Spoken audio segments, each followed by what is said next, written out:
Right, picture this. March 2003.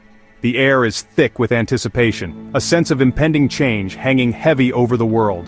The world holds its breath as a US-led coalition launches Operation Iraqi Freedom, a coalition forged from shared concerns and differing motivations, all converging on one objective. The mission? Remove Saddam Hussein, Iraq's iron-fisted dictator, a man who had become synonymous with brutality and defiance, and topple his regime.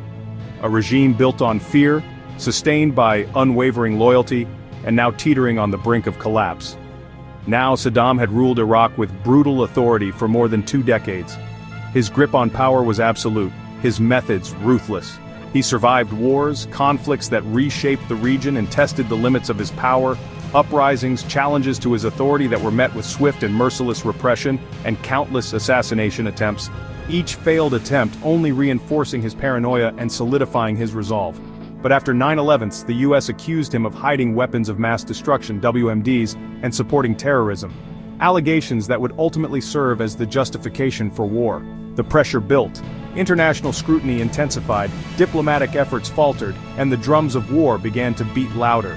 Diplomacy failed. The chasm between Iraq and the international community seemed too wide to bridge. War was on the cards. The die was cast, and the world braced itself for the inevitable. The invasion kicked off with a thunderous display, shock and awe, a strategy designed to overwhelm and demoralize the enemy from the outset. Cruise missiles, precision-guided weapons raining down on strategic targets, airstrikes, fighter jets dominating the skies, delivering devastating blows to the Iraqi military infrastructure, tanks rolling across the desert, an unstoppable armored force advancing towards Baghdad. The Iraqi army, outnumbered and outgunned, struggled to put up serious resistance. Their defenses crumbled under the weight of the coalition's superior firepower. Within 3 weeks, coalition forces stormed into Baghdad, the capital city once the heart of Saddam's power, now under siege. The world watched as Saddam's statue was pulled down in Firdos Square, a symbolic act of defiance. A moment that quickly became a global symbol, a visual representation of the regime's collapse and the end of an era. But here's where things get really interesting. The initial euphoria soon gave way to uncertainty and a host of new challenges. Saddam, nowhere to be found. He had vanished into thin air, leaving behind a power vacuum and a nation in turmoil.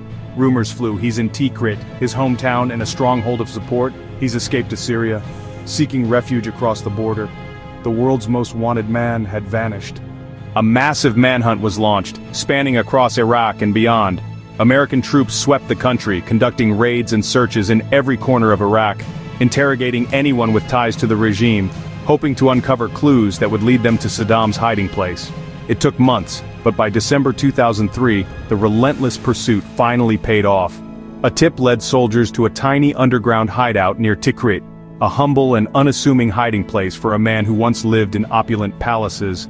And there he was, disheveled, bearded, unarmed. A stark contrast to the image of the powerful dictator the world had come to know. Saddam Hussein, captured without a fight. His reign of terror had finally come to an end. His fall marked the end of an era, a turning point in Iraqi history, with profound implications for the entire region. Iraqis danced in the streets celebrating the downfall of a tyrant, but the euphoria didn't last. The challenges of rebuilding a nation shattered by decades of conflict and oppression soon became apparent. The country slid into chaos, a period of instability and uncertainty, looting as the institutions of state crumbled and lawlessness prevailed, insurgency, a violent backlash against the occupying forces and the new Iraqi government, sectarian violence, deep-seated religious and ethnic tensions erupted, plunging the country into a bloody civil war. The search for those elusive WMDs, the very justification for the invasion, came up empty. No evidence of any active weapons program was ever found. The world began to question if the war had been worth it. The human and financial costs of the conflict were staggering. Still, Saddam's capture and later execution, after a trial for crimes against humanity, sent shockwaves through the Middle East. A pivotal moment that reshaped the political landscape of the region. It was the end of one of the 20th century's most notorious strongmen. A figure who had dominated Iraqi politics for decades. Looking back, the fall of Saddam Hussein remains a deeply controversial and consequential event. Changed Iraq and the world forever. Its repercussions continue to be felt to this day, but the legacy of that war? a complex and multifaceted issue with no easy answers. That's still being debated today. Historians, policymakers, and ordinary citizens continue to grapple with its implications. So what do you think? What are your reflections on this pivotal moment in history? Was the removal of Saddam worth the cost? A question that continues to haunt the global conscience. Let me know in the comments. I'm eager to hear your perspectives and engage in a thoughtful discussion.